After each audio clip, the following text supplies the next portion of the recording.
Hey there, welcome back to the Good, Bad, Ugly edition of the Business Freedom Podcast. This is Lars Hedenborg, founder of Real Estate B School, co-founder of High Performance Real Estate Advisors in Charlotte, North Carolina. Today, I want to get into a conversation around how I've failed miserably when it comes to the people side of my business, what I've figured out, and why you don't have to fail.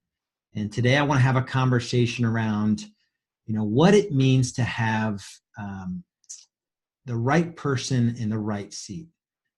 If I could teach you anything in our time together on this podcast, it is what I'm about to teach you. Your ability to scale your business requires that you surround yourself with people that are the right fit in terms of culture and being able to do the job. And we call that right person, which is culture, in the right seat, which is fitting in the position you need them to do. Hopefully you've heard me talk before about potential versus patterns.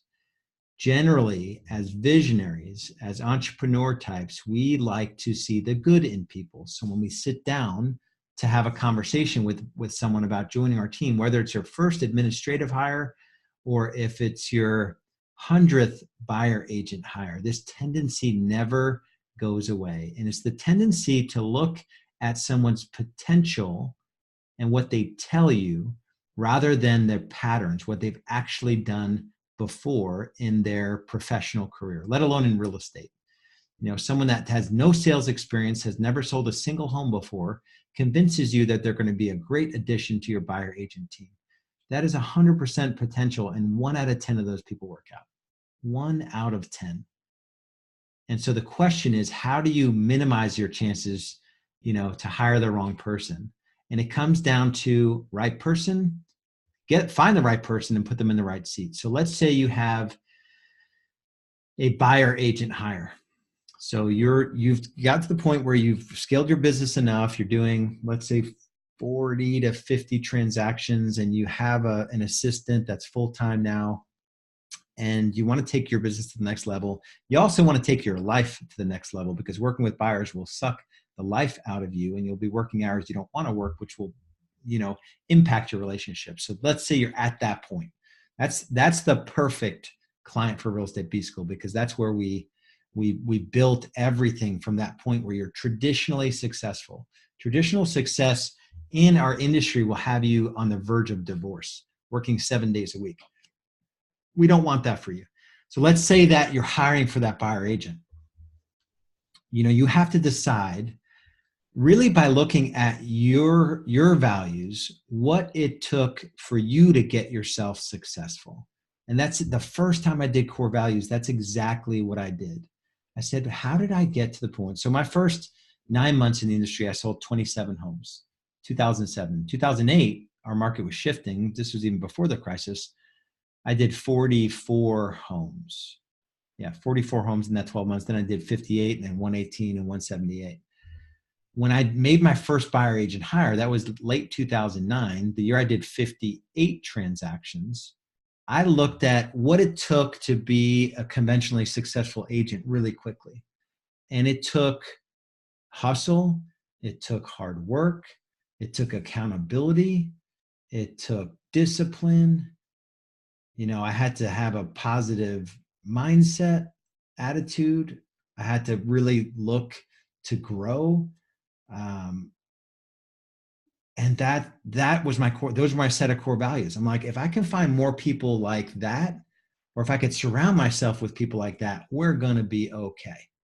And so that's exactly what I did. I went on a hunt to find folks that were willing to work hard and hustle and be accountable. And, they already had self-discipline. They had a growth mindset, and they really did have a positive attitude because the market was complete crap. And so that became my set of core values. And everything I did was through that lens when I talked to somebody. Doesn't mean I didn't make mistakes, because I made plenty of mistakes. The second part was right seat. So could they do the job? Did they get it? Did they want it? Did they have the capacity to do the job? And that was, we have a process in place now where we look at, what does it take to be a buyer agent? What should have they proven already? What patterns can we identify in this person to know that they actually get the position, They want the position, and then they have the emotional, physical capacity and the time capacity to do the position. So hopefully this is serving you, because you can avoid making a whole bunch of mishires if you just pay attention to these three things: right person, right seat, and patterns, not potential. Right person is decide your core values. Right seat, do they actually understand and can they do the job of being a buyer agent? And then look for patterns, not potential. And don't kid yourself when you're sitting with somebody that's never done anything related to what you need them to do, and you convince yourself it's going to be great. It's just your natural tendency of a visionary entrepreneur type to see the best in people, and you can't hire to someone's potential. It just doesn't work. I've proven that probably 100 times over. You can't do it. So don't do it.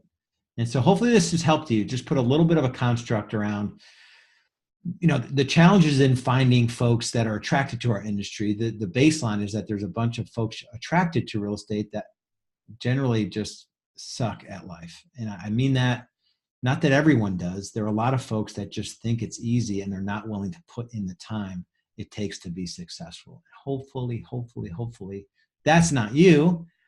And you can't let people into your world that already have that mindset, or they've already adopted that way in other areas of their life. And you can avoid it by just having a good process in place to identify those things. So, right person, core values. What are your core values? What do you stand for?